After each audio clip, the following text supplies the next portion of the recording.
case briefs, and so much more. LSData's got what you're looking for. In a case that grappled with the limits of arbitration agreements between customers and financial advisors, Miss O'Connor took R.F. Lafferty & Company Inc. and Roy Foulke to court in 1992. She claimed they had purchased unsuitable securities, violating her investment objectives and leading her to file a major lawsuit. The charges were a cocktail of potent accusations: violation of federal and state securities laws, breach of fiduciary duty, negligence, fraud, and intentional infliction of emotional distress. Taking the baton from Miss O'Connor, the lower court rendered a mixed judgment. It summarily dismissed her federal and state securities law claims and her common law fraud claim. The court, however, left some loose ends. It neither acknowledged nor refuted whether the defendants had been negligent. This ambiguity nudged the remaining state law claims into the arena of arbitration. Contesting the lower court's decision, Miss O'Connor appealed. In the labyrinth of litigation, the Court of Appeals sought to discern the authenticity of the accusations leveled against Mr. Foulke.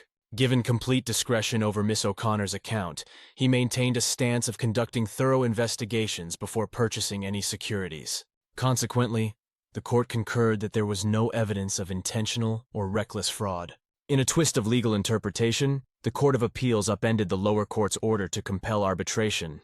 The defendants, the court ruled, were not entitled to enforce the arbitration clause as third-party beneficiaries. This diminished the prospects of the defendants' escape into the haven of arbitration, provided by the customer agreement underpinned by the Federal Arbitration Act and federal law. In its final verdict, the court upheld the dismissal of Miss O'Connor's Section 10b and Rule 10b-5 claim, common law fraud claim, and state securities claim.